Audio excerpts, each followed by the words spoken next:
동상이나 이몽이라고 하는 한자 성어가 있습니다. 동상, 이 상이 침상을 의미하는데 문자적으로 뜻하면 같은 침대에서 누워서 잠을 자면서도 서로 다른 꿈을 꾼다, 이런 뜻이 되겠습니다. 한 집에서 한 침대를 사용한다면 그것이 얼마나 가까운 사이를 의미하는 것이겠습니까? 그렇지만 생각하는 바가 삶의 지향점이 전혀 다른 상황을 두고 동상이몽이라고 하는 것입니다. 동상이몽, 꼭 본문 말씀에 나오는 예수님과 제자들 사이를 두고 하는 이야기처럼 보이는 것입니다. 31절 말씀에 보면 예수님께서 가르치시기를 자신이 사람들의 손에 넘겨져 죽임을 당하고 사흘 만에 다시 살아날 것이다, 이렇게 말씀하셨다고 했습니다. 마가복음의 총 3번의 순환 예고, 자신이 고난받으시고 죽으실 것에 대한 이 순환 예고가 나오는데 오늘 말씀이 그 2번째 예고에 해당하는 말씀인 것입니다. 제자들은 첫 번째 이 말씀을 들었을 때 이게 무슨 뜬금없는 소리냐, 무슨 말씀인지 전혀 이해하지 못했다고 했습니다. 그런데 상황이 똑같아요. 전혀 이 말씀이 무슨 뜻인지를 이해하고 있지를 못한 것입니다. 다만 차이점이 있다면 첫 번째는 거칠게 항변했지만 이번째는 아무 말이 없었고 도리어 두려워했다는 것, 이것만 다른 점이 있는 것입니다. 예수님께서 어떤 분이시고 그리고 예수님께서 무엇을 하실지, 어떤 일을 하실지 이것에 대해서 잘 모르면 어떤 일이 벌어지게 되는가? 생각과 삶의 방향이 예수님께서 의도하시는 것과는 전혀 다른 방향으로 흐른다라고 하는 것을 보게 됩니다. 가버나움으로 이동하는 도중에 제자들이 서로 길을 걸어가면서도 서로 대화를 할 수가 있는데 그 대화, 토론의 주제가 무엇이었는가? 누가 크냐? 하는 것이었다는 것입니다. 아마 예수님께서 새로운 왕국을 건설하시고 새로운 왕국을 건설하시면 그 왕국에서 누가, 그리고 어떤 사람이 어떤 자리에 앉게 될 것인가, 이것을 주제로 토론을 했던 것 같습니다. 예수님께서 죽음을 예고하셨는데 예수님은 죽음을 예상하고 죽음에 대해서 말씀하시는데 제자들은 누가 크냐, 누가 영광을 받을 것이냐, 누가 어떤 자리에 앉을 것이냐, 이런 주제로 토론을 하고 있었다는 것이지요. 누가 크냐, 누가 1등이냐, 누가 어떤 자리에 앉을 것이냐, 이것은 모든 사람 안에 있는 욕망을 그들이 표현한 것일 뿐이었습니다. 높은 지위에 오르는 것, 부자가 되는 것, 성공했다는 평가를 받는 것, 그리고 세상에서 좋은 것 다 가지고 누리고 싶어하는 것, 이것이 세상 사람들 안에 있는 욕망이며 그리고 모든 사람이 삶의 목표로 삼고 살아가는 것이 아니겠습니까? 제자들 역시 그런 마음을 가지고 있었다는 것이지요. 그러나 예수님께서 제시하신 제자의 길은 그것과는 완전히 다른 길이었습니다. 순환 예고를 하실 때마다 제자의 길에서 항상 같이 말씀을 해주셨는데 이번에는 이렇게 말씀하셨어요. 35절 말씀입니다. 예수께서 앉으사 12 제자를 불러서 이르시되 누구든지 첫째가 되고자 하면 뭇 사람의 끝이 되며 뭇 사람을 섬기는 자가 되어야 하리라 하시고. 이런 세상이 어떤 세상이죠? 세상은 철저하게 계급 문화, 좀 부드럽게 표현하면 서열 문화라고 할 수 있습니다.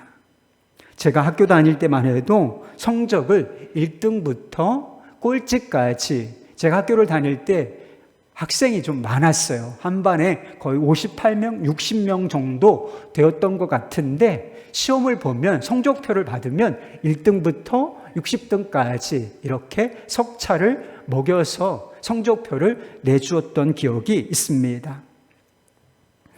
학급 석차는 물론이고 전교 석차까지 나와요. 몇백 명이죠. 몇백 명 되는데 거기에 이렇게 석차까지 몇백 명 되는 순위까지 먹여서 성적표를 받았던 기억이 있습니다.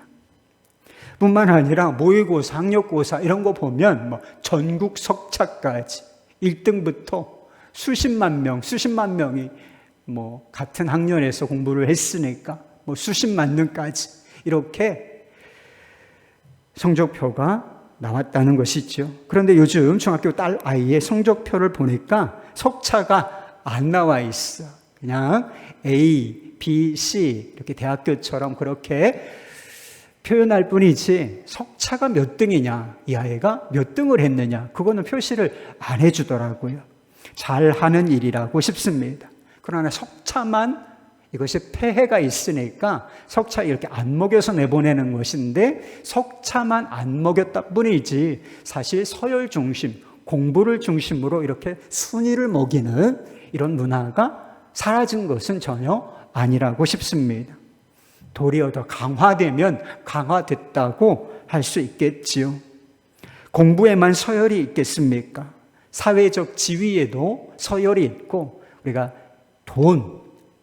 가진 재산이 있는데 재산에도 서열이 이렇게 먹여져 있는 것을 보게 됩니다.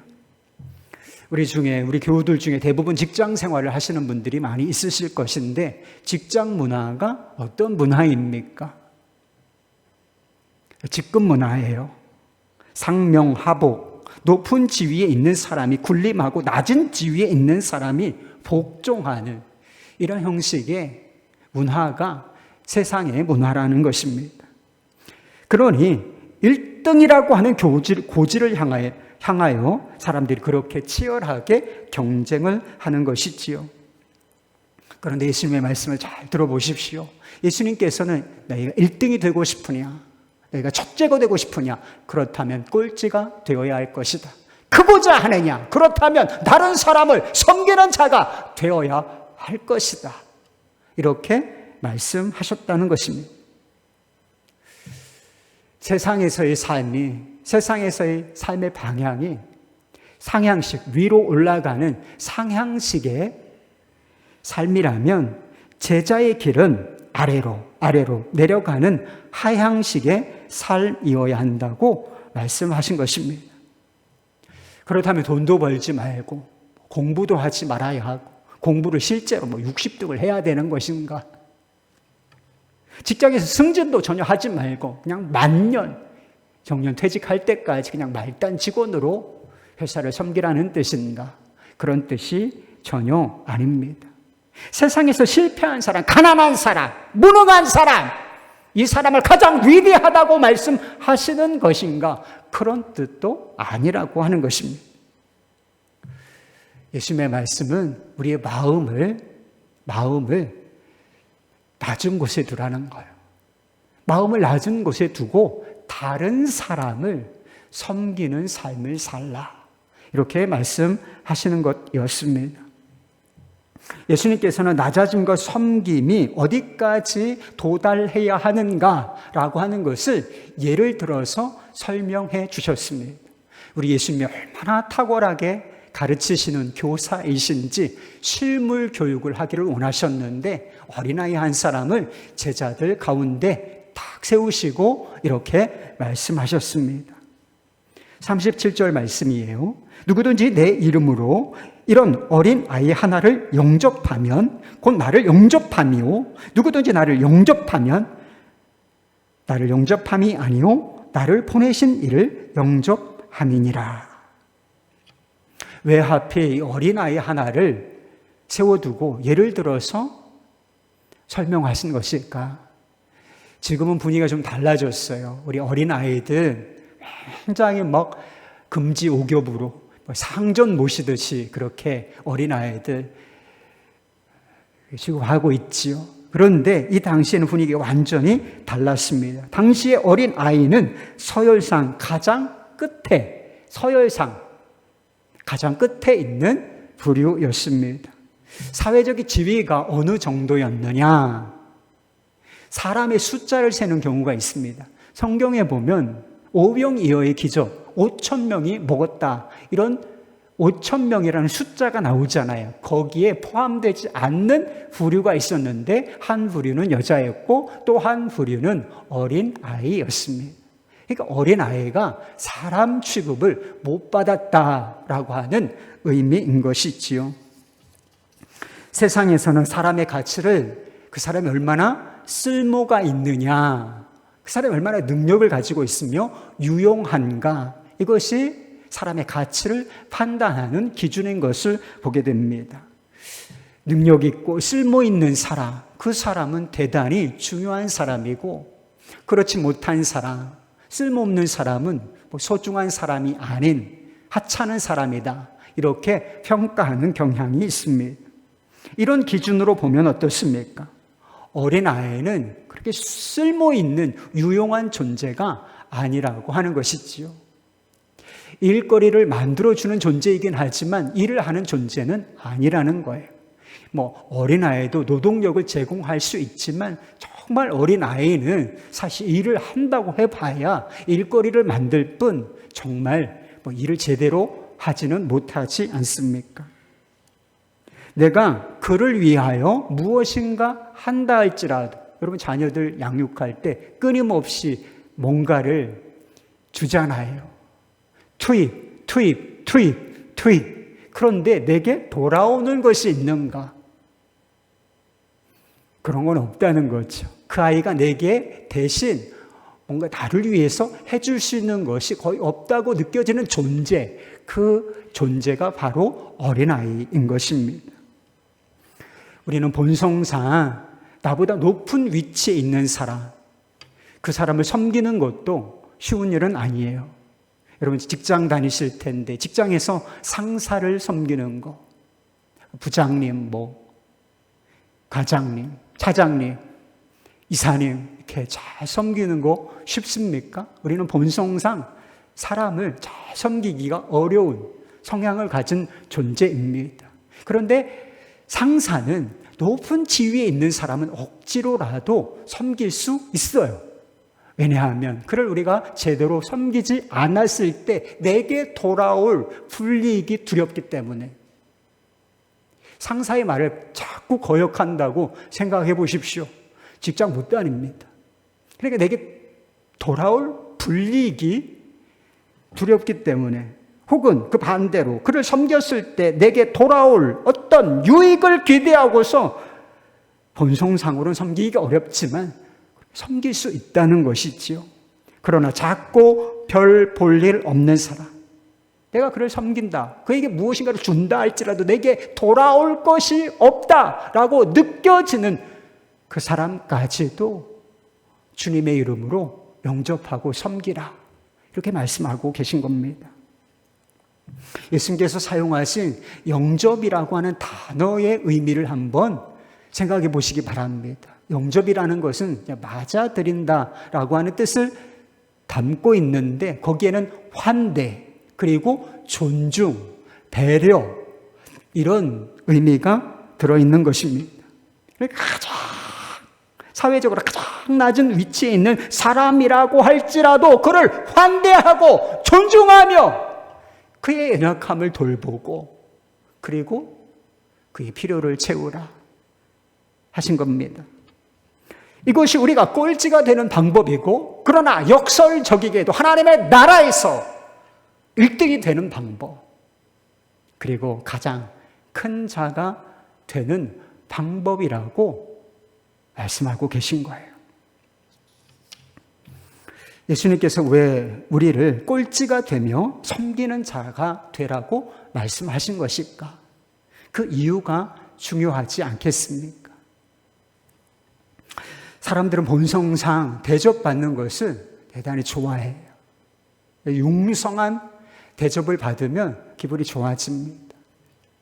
그리고 다른 사람 위에 군림하는 것, 통치하고 다스리는 것, 내 말 한마디에 영향력이 있는 것, 이런 것을 대단히 좋아한다는 거죠. 그래서 그것을 기쁨으로, 행복으로 여기고 살아갑니다. 그러니까 그런 위치에 오르고자 그렇게 애를 쓰고 있는 것이 아니겠습니까? 예수님께서 우리 보고 섬기는 자가 되라고 하셨을 때 그 불행의 자리에 너 내려앉으라 이렇게 말씀하신 것일까? 너 불행해지라 이런 의미로 너 꼴찌 그리고 섬기는 자리에 서야 할 것이다 이렇게 말씀하신 것일까? 그런 것이 전혀 아니라고 하는 것입니다. 사실은 진정한 행복의 자리로 우리를 부르신 것인 것입니다. 성공하고 아주 높은 위치에 오르는 것, 이것을 삶의 목적으로 삼고 살아간다고 생각해 보십시오. 성공한 사람이 많겠습니까? 아니면 그냥 고만고만한 사람이 많겠습니까? 부자가 많겠나요? 아니면 그렇지 않은 사람이 많겠습니까? 우리 중에 정말 대단히 부자다. 이 사람은 사회적으로 대단한 성공의 한 위치에 있다. 이런 사람이 제 눈에는 잘 안 보입니다. 대부분은 다 고만고만하죠. 어려운 삶을 이어가고 있는 분들이 많이 있습니다. 세상에서 불행한 사람들이 왜 그렇게 많은지 아십니까? 왜 도무지 만족할 줄도 모르고 감사할 줄도 모르는 사람들이 그렇게 많은 줄 아십니까? 이 행복의 기준을 어디에 두고 있느냐? 성공, 부, 높은 지위에 두고 있기 때문인 거예요. 그것만이 행복이다. 자신이 높임을 받고 존중을 받으며 그리고 섬김을 받는 것에 행복의 기준을 두고 살아가고 있기 때문인 거예요. 1등 나야 한다. 1등 해야 돼. 1등 하지만 세상에서 1등 하는 사람이 몇 명이나 있겠습니까? 그 공동체에서 1등은 단 한 사람밖에 없어요. 이 대한민국에서 1등 하면 몇 사람이에요? 한 사람밖에 없는 거예요. 최고 권력자, 대통령, 이 사람이 대한민국 1등이죠. 현재는. 그 사람밖에 없어요. 그러나 예수님께서 제시하신 방식으로는 누구나 첫째가 될 수 있고 누구나 큰 자가 될 수 있다. 그리고 누구나 다 행복한 사람이 될 수 있다는 것입니다. 리차드 포스터라고 하는 분이 심플 라이프라고 하는 좀 심플한 책을 쓰셨는데 거기에 이런 대목이 있습니다. 출세를 목표로 삼는 모든 살벌한 과당 경쟁에서 등을 돌리라. 성령의 열매는 밀고 쫓기고 오르고 붙잡고 짓밟는 것이 아니다. 절대 무모한 경쟁에 고역스런 형틀에 올라서서는 안 된다. 물론 마땅 피땀과 눈물을 흘려야 할 때가 있다. 그러나 그것은 앞서려는 욕망이 아니라 하나님의 부르심에 뿌리를 두어야 한다. 삶이란 승자의 자리에 오르는 것 이상이다. 행복을 절대 중앙 무대에 두지 말라. 행복은 섬기는 삶에서 오는 부산물이지 인생의 최고 목표는 아니다. 행복이란 움켜쥐어야 할 권리가 아니라 뜻밖의 누리는 선물이다. 많은 사람들이 생각하는 것처럼 행복이란 성공, 성취를 통해서 얻어지는 것이 빼앗는 것이 아닌 것입니다. 그런 행복은 기쁨이 없다고는 할 수 없겠죠. 그러나 그런 기쁨, 행복은 사실은 껍데기에 불과한 것입니다. 진정한 행복, 우리에게 정말 만족감을 주는 행복이라고 하는 것은 삶의 의미 있는 삶을 통하여 주어지는 선물인 것입니다. 내가 인생을 이렇게 살고 있는데 내 삶은 정말 의미가 있다. 그리고 내가 가지고 있는 자원들이 정말 의미 있는 곳에 들여지고 쓰임받고 있다. 이런 확신이 들 때 사람은 진짜 행복을 맛보고 누리게 되어 있다는 것입니다. 여러분, 삶의 의미가 어디 있어요? 삶의 의미를 찾아야 하는데 삶의 의미가 어디 있습니까? 세상 사람들이 생각하는 것처럼 높은 지위에 오르는 것, 더 많은 것을 갖는 것, 여기에 삶의 의미가 있는 게 아니에요. 삶의 의미란 세상을, 이 병든 세상을, 그리고 아파하는 사람들, 고통받고 있는 사람들, 연약한 사람들, 그들의 삶을 조금 지금보다 조금 더 낫게 하는데, 질적으로, 영적으로 조금 더 낫게 하는 데 있는 것입니다. 곧 섬김의 삶의 의미라고 하는 것이 있고, 그 의미 속에 행복이라고 하는 선물이 녹아져 있다는 것입니다. 어느 집사님 가정에서 어느 날 택배를 받게 되셨다고 합니다. 저녁 때가 넘어서 택배가 도착했다는 소식이 들렸는데, 택배 아저씨가 이 집이 경사가 너무 높으니까 좀 내려와서 택배를 받아달라, 이렇게 요청이 왔다는 것입니다.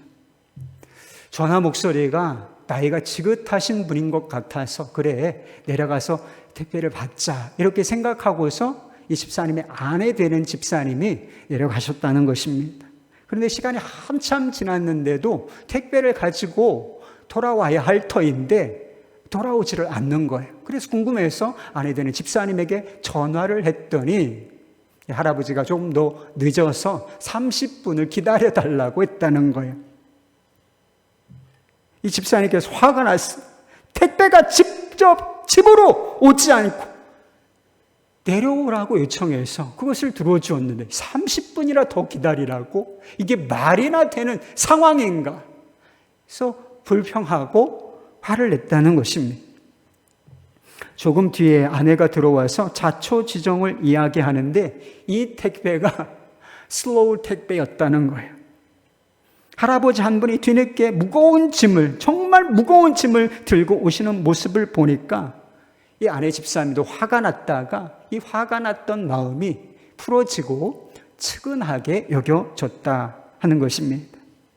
그 주머니를 뒤져보니까 3만 원이 있더래요. 그래서 이 택배 하시는, 나이가 그렇게 드셨으면서 여전히 이렇게 힘든 일을 하시는 그 할아버지, 저녁 반찬이라도 사서 드십시오, 이렇게 3만 원 드렸다는 것입니다. 이 택배 할아버지가 여신 감사합니다, 감사합니다 하시면서 돌아가셨다는 거예요. 그 이야기를 들어와서 하시는데 그 아내 집사님을 보고 당신 정말 잘했어, 잘했습니다, 이렇게 칭찬해 주셨대요. 그런데 다음 날 그 택배 할아버지로부터 이런 문자 한 통이 들어왔습니다. 덕분에 온 가족이 풍성한 저녁을 먹을 수 있어서 너무 감사했습니다.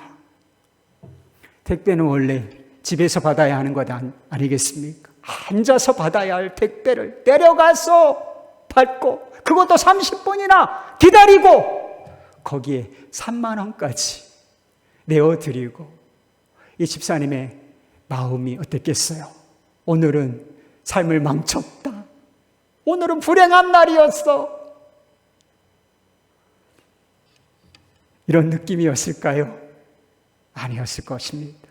정말 기쁘고 감사하다, 보람이 있었다, 이렇게 느끼지 않았겠습니까? 여러분, 이것이 행복인 거예요. 예수님께서 꼴찌가 되고 섬기는 자가 되라고 하신 궁극적인 이유가 있어요. 그래야, 그런 자리에 서야만 우리가 사람들을 그리스도께로, 우리 주님께로 인도할 수 있기 때문인 것입니다.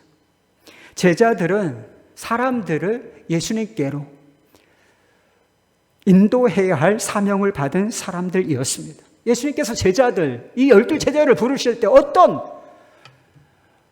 부르심을 주셨습니까? 내가 너희로 사람을 낚는 어부가 되게 하리라, 이렇게 부르셨다는 것이지요. 지금은 사람들이 예수님께서 전파하시는 이 권위 있는 말씀을 듣고, 그리고 예수님께서 행하시는 놀라운 기적, 귀신이 나가며 사람이 온전하여지는 이 기적을 보고 예수님을 중심으로 사람이 이렇게 모여드는, 밀려드는 그런 형국이었습니다. 그러나 조금만 시간이 흐르면 상황은 완전히 달라질 것이었습니다. 예수님께서는 십자가 고난받으시고 십자가에 달려 죽으시며 사흘 만에 다시 살아나셔서 하늘 위로 승천하실 것이었습니다. 그러니까 육신의 눈으로는 더 이상 예수님을 볼 수 없고 그분이 전파하시는, 그분이 행하시는 일을 도무지 경험할 수 없는 시절이 오게 된다는 것이었죠. 그런 상황 속에서 이 제자들이 사람들을 어떻게 그리스도께로 인도할 수 있는가? 힘과 논리로 되는 일이 아니었어요. 단순히 가르침이 필요하지만 단순히 가르침으로 되는 일도 아니었어요. 가르침이 필요하긴 했지만 거기에는 더 중요한 기초가 있어야 하여 했습니다. 그것은 사랑이 배인 섬김으로 되는 것이었습니다. 로마 제국의 황제 중에 율리아누스라고 하는 이름을 가진 사람이 있었대요. 이 사람이 어떤 사람이었느냐면 기독교 신앙을 미신이라고 생각했고, 그리고 예수 믿는 사람들을 멸시하는 그런 마음을 가진 사람이었다고 합니다. 그러나 그리스도인들이 가난한 자들에게 보이는 이 너그러운 마음 씀씀이, 이것이 사람들에게 너무 매력적으로 보인다, 이 사실만큼은 그도 부정할 수 없었다고 합니다. 그는 자신이 쓴 글에서 이렇게 그리스도인들에 대해서 말했다는 것입니다. 그리스도인들의 미신이 퍼져나가는데 나그네들을 따뜻하게 보살피는 것만큼 크게 기여한 요인은 없을 것이다. 불경스럽게 짝이 없는 그 갈릴리 사람들은 제 족속뿐 아니라 우리 민족의 가난한 자들까지 돌아보아 준다. 지금 우리의 모습을 한번 돌아보십시다. 우리 자신의 모습. 그 어떤 사람의 모습이 아니라 여러분 자신의 모습이 세상 사람들에게, 직장 동료들에게, 가족들에게, 또 다른 어떤 사람들에게 어떻게 비추어질지 한번 생각해 보세요. 우리의 삶이, 우리의 모습이 정말 매력적으로 느껴질까? 정말 매력있다, 사람. 우리 자신의 모습을 보면 그 사람이 예수를 믿고 싶은 생각이 들까? 당신한테는 뭐가 있는 것 같아요? 뭐 있죠? 뭐 있는 거 아니에요? 저도 예수를 믿고 싶습니다. 이런 이야기를 우리가 들을 수 있는가? 들어본 적이 있는가? 지금 코로나 바이러스 사태로 교회가 공공연한 비난의 대상이 되고 있습니다. 왜 사람들이 이렇게 교회를 비난하는 것일까? 단순히 교회에서 확진자가 나왔기 때문일 것인가? 이 교회가 이렇게 많은데 확진자가 나올 수밖에 없죠. 그게 통계학성으로도 맞는 이야기예요. 사람들이 워낙 바이러스에 예민하기 때문인가? 그렇죠. 바이러스 하나에 사람들이 얼마나 이렇게 신경을 날카롭게 곤두세우는지, 두려워하는지. 그러나 원인이 거기에만 있는 것은 아니라고 싶습니다. 그동안 우리가 세상에 보여준 삶의 결과다. 이 비난이 막 융단 폭격을 하는 것처럼 비난의 화살을 쏟아붓고 있는 이 상황이 우리가 세상에서 어떤 모습으로 살았는가, 이것에 대한 성적표를 받는 것이다. 결과를 되돌려 받는 것이다. 이렇게 생각하니까 마음이 더욱 아픈 것입니다. 그동안 우리가 세상에서 낮은 자리에 서고 낮은 자리에서 어려운 이웃들, 세상 사람들을 섬기는 삶을 살았다면 교회에서 확진자가 좀 나온다고 이렇게 사람들이 교회와 그리스도인들을 비난할까 싶습니다. 1등에서 하나님께 영광 돌려라. 성공해서 하나님께 영광 돌려라. 부자 돼서 하나님께 영광을 돌리십시오. 여러분, 왜 아멘을 안 하는 거예요? 옛날에 아멘 했잖아요. 성공해서 하나님께 영광을 돌려라. 부자 돼서 하나님께 영광을 돌려라. 1등에서 하나님께 영광을 돌려라. 아멘! 주여 그 축복을 주십시오. 아멘 안 했어요? 아멘 안 했어요? 근데 왜 지금 아멘 안 하는 거예요? 예수님께서 단 한 번도 하신 적이 없는 말씀이에요. 성경 어디에 1등에서 하나님께 영광 돌려라, 성공해서 부자 돼서 하나님께 영광 돌려, 이런 말씀 한 구절이라도 있습니까? 그런데 복음 아닌 것을 복음처럼 붙들고 우리가 살아왔기 때문에 하향식의 삶이 아니라 여전히 세상 사람들처럼 상향식, 이 교만한 마음을 품고 살았기 때문에 하나님의 이름에 우리가 영광을 돌리는 기는커녕 그분의 이름을 욕되게 하는 상황이 된 것이 아니겠습니까? 우리가 다시 낮은 곳에 마음을 두지 않고 섬기는 자리에 서지 않으면 세상은 결코 우리가 하는 말에 귀를 기울이지 않을 것입니다. 복음이 생명이다, 구원이다, 능력이다, 아무리 얘기해봐도 귀를 기울여 듣지 않을 것이라고 하는 것입니다. 세상으로 하여금 그리스도를 따르게 할 수가 없을 거라 하는 것입니다. 여러분, 뭐가 두려우세요? 가난해지고 실패하는 것이 두렵습니까? 그렇지 않습니다. 우리가 사명을 잃어버리는 것, 그리고 세상을 향한 리더십, 이 리더십은 영향력인데, 영향력이 있어야 세상을 그리스도께로 이끌 것인데 세상을 향하여 이 영향력을 상실한 것, 리더십을 상실한 것, 이것이 정말 두려운 일인 것입니다. 우리가 아무리 외쳐도 듣지 않는 상황이 되는 것, 너희나 잘 믿어라, 이런 상황이 되는 것이 정말 두려운 일인 것입니다. 소금은 소금이라고 불리는데 밖에 버려져서, 맛을 잃었기 때문에 밖에 버려져서 짓밟히는 상황, 이게 정말 두려운 일이에요.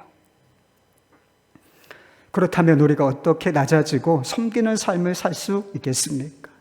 그것은 의지나 노력으로 되는 것이 아니에요. 잠시 그렇게 할 수는 있지만 진정으로 섬기는 삶을 살 수는 없습니다. 이것은 복음 안에서만 되어지는 일인 것입니다. 이런 복음이 뭐지요? 가장 높으신 하늘 보좌, 그 가장 높은 곳에 앉아 계신 그분께서 육신을 입고 가장 낮은 곳으로 임하셨다는 거, 그게 복음이에요. 가장 거룩히 여김을 받으셔야 할 분이 가장 더러운 죄인 중에 죄인으로 취급을 받으셨다는 거, 이것이 복음입니다. 모든 사람들의 섬김을 받으셔야 마땅한 그분께서 도리어 모든 사람을 섬기는 자리에 서셨다는 거, 이게 복음이에요. 그것도 자신의 삶을 완전히 쏟아부어 자신의 생명까지, 자신의 모든 피를 쏟아서 우리를 섬기셨다는 거, 이게 복음입니다. 사람들은 자신이 대단한 줄 알지만, 여러분, 우리가 정말 대단합니까? 우리 대단한 사람이 있어요? 누가 대단한가요? 우리의 실체는 무엇입니까? 말단 중에 말단이에요. 죄인 중에 가장 더러운 죄인, 이게 우리의 실체인 것입니다. 갖춘 것이라고는 지옥. 여러분, 지옥이 어디예요? 끝이에요, 끝. 더 이상 내려갈 수 있는 곳이 없는 것, 무적행, 끝없는 낭떠러지, 밑바닥, 그게 지옥인데, 지옥 갈 자격밖에 없는 사람들, 그게 우리의 존재된 실체인 것입니다. 그런 사람을 위해서 예수님께서 자신의 목숨을 버리셨다. 여러분, 이것이 이해가 되십니까? 이 사랑, 이 섬김이 정말 가슴으로 내려와 마음에 믿어져야, 마음에 정말 믿어지고 깨달아지고, 이것이 우리의 삶에 확 하고 퍼져야 우리도 비로소 예수님이 그러셨던 것처럼 억지로 아니고 낮은 자리에 서서 섬기는 삶을 시작할 수 있는 것입니다. 그리스도인이라 하면서 예수 믿는다고 하면서 여전히 높아지고 섬김을 받는 것을 좋아한다. 여러분, 그것이 무엇을 의미하는 것이겠습니까? 복음을 전혀 모른다는 뜻이에요. 우리를 섬기러 오신, 낮아지고 죽기까지 복종하신 그 예수님, 예수님이라는 이름만 들었지 그 예수님이 어떤 분이신지를 모르는 거예요. 예수님께서는 어린아이 하나를 영접하면 그것이 자신을 영접하는 것이며, 자신을 영접하는 것은 곧 하늘에 계신 하나님 아버지를 영접하는 것이다. 이렇게 말씀하셨어요. 우리가 환대하고 섬긴 사람은 사람이에요. 섬긴 대상은 사람이란 말이에요. 그것도 연약한 사람. 우리에게 뭔가 되돌려 줄 것이 없는 사람, 연약한 사람을 섬긴 것에 불과하지요. 그런데 예수님께서는 그 섬김을 자신을 위한 섬김으로, 그를 섬겼을 때 나를 섬긴 것이다, 이렇게 여겨주신다고 하신 것입니다. 마태복음 25장에 보면 최후 심판에 관한 이야기, 비유 말씀이 나옵니다. 마지막 때 양과 염소로, 그리고 왼편에 있는 자들과 오른편에 있는 자들로 쫙 하고 그들의 운명이 갈라질 것인데, 왼편에 있는 자들에게 예수님께서 심판을 선포하시면서 이렇게 말씀하셨습니다. 마태복음 25장 42절, 43절. 내가 줄일 때 너희가 먹을 것을 주지 아니하였고, 목마를 때 마시게 하지 아니하였고, 나그네 되었을 때 영접하지 아니하였고, 헐벗었을 때에 옷 입히지 아니하였고, 병들었을 때와 옥에 갇혔을 때에 돌보지 아니하였느니라 하시니. 이 말을 듣고 왼편에 있는 자들이 억울해하면서 항변합니다. 주님께서 그런 형편에 있으실 때 우리가 언제 주님을 모른 척했습니까? 언제 주님을 섬기지 않았다는 말입니까? 그건 사실이 아닙니다. 억울해요. 예수님의 말씀은 아주 간단했어요. 그 45절 말씀. 지극히 작은 자에게 하지 않은 것이 곧 나에게 하지 않은 것이다. 주님을 사랑하고 섬긴다는 것은 막 뜬구름 잡는 이야기 절대로 아니다. 추상적인 개념이 아니라 아주 구체적이고 아주 실제적인 것입니다. 그것은 사람을 섬기는 것을 말해요. 특별히 작고 연약한 자를 섬기는 것을 말하는 것입니다. 왜 이것이 동일한 것인가? 사람을 섬기는 것이 왜 하나님을 섬기고 주님을 섬기는 일이 되는 것인가? 예수님께서 그 연약한 사람들, 다른 사람과 자신을 이렇게 동일시하시기 때문에 이 사람을 섬긴 것인데 주님은 섬김을 받으셨다, 영광을 받으셨다, 이렇게 여기신다는 것입니다. 여러분은 이 기준으로 주님을 섬긴다고, 지금까지 섬겨왔다고 말할 수 있겠습니까? 주님께서 그래, 내가 나를 섬겼다, 마지막 순간에 도달했을 때 그렇게 지금 시점에서 여러분의 삶을 되돌아본다면 주님께서 너 나를 잘 섬겼다, 잘하였도다, 착하고 충성된 종아, 나의 기쁨에 참여할지어다, 이런 말씀 들을 수 있겠습니까? 한 여인이 말을 타고 전라도 일대를 한 달여간 순회한 뒤에 이런 글을 남겼습니다. 이번에 만난 여성 500명 중 이름이 있는 사람은 10명 뿐입니다. 1921년 조선 여성들은 큰 년이, 작은 년이, 개똥 어멈으로 불립니다. 이들에게 이름을 지어주고 그를 가르쳐 주는 것이 저의 가장 큰 기쁨입니다. 이 글을 쓴 사람이 누구냐? 간호선교사로 이 땅을 밟은 엘리자베스 셰필, 한국식 이름 스스로 지었는데 서평이라는 여자 선교사님의 기록입니다. 당시 조선 상황이 어땠는가? 지금은 뭐 말할 수 없이 우리가 부유한 상황에 있지만 가난하고 가난한데 그렇게 가난할 수가 없는, 그리고 전염병이 돌아서 사람들이 정말 고통의 도가니라고 말할 수밖에 없는 그런 상황 속에 있었다는 것입니다. 그녀는 서양식 삶을 고수하던 다른 선교사들과 달리 한복을 입고 된장국을 먹으며 헐벗은 사람들 속으로 들어가 선교 사역을 했습니다. 그때 선교사들에게 지급되는 선교 식비가 하루에 3원 정도가 되었는데 그녀는 이 3원 중에서 10전으로만 허기를 채우고 나머지는 어려운 사람들을 위하여 사용했다는 것입니다. 이 거지들, 거린들을 데려와 몸을 씻겨주고 그리고 옷을 사 입히는가 하면 환자가 버린 아이를 수양 아들로 삼았다는 것입니다. 그렇게 데려다가 키운 아이가 14명이었고 아이를 낳지 못하면 그 당시에는 쫓겨났잖아요. 쫓겨나거나 오갈 데가 없는 여인을 거두어 드렸는데 34명, 38명 거두어 보살펴 주었다고 하는 것입니다.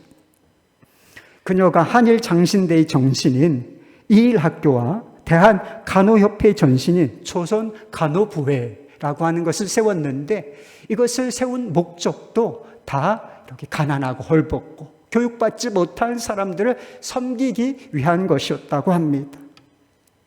그녀가 22년간의 선교 사역을 마치고 비교적 짧은 생을 마쳤는데 50대 중반의 삶을 마치게 되었는데 그녀의 유품으로 남은 것이 무엇이었는가?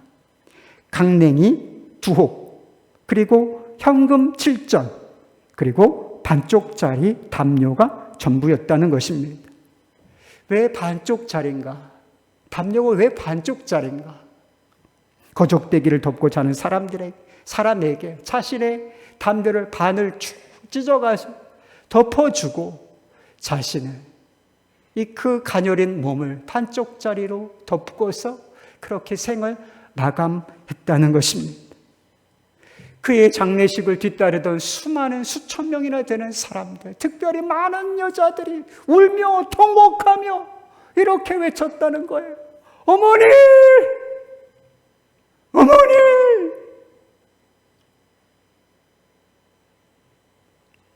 그녀가 사용했던 침대맡에는 이런 글귀가 적혀 있었다고 합니다. Not success, but serve. 성공이 아니라 섬김이다. 여러분, 성공을 목적으로 사십니까? 예수님께서 우리를 부르신 자리는 성공이 아니라 섬김이라고 하는 자리인 것입니다. 섬김이라고 하는 부르심에 자신의 삶을 드린 사람. 우리 주님께서는 하나님 나라에서 내가 성공한 자다, 내가 큰 자다, 이렇게 인정해 주실 것입니다. 여러분, 우리도 기억하고 사십시다. 침대 머리맡에 기록해 둘 것인지는 모르지만 하여튼 마음속에 우리 삶의 여정 속에 다시 한번 새기고 사십시다. Not success, but serve.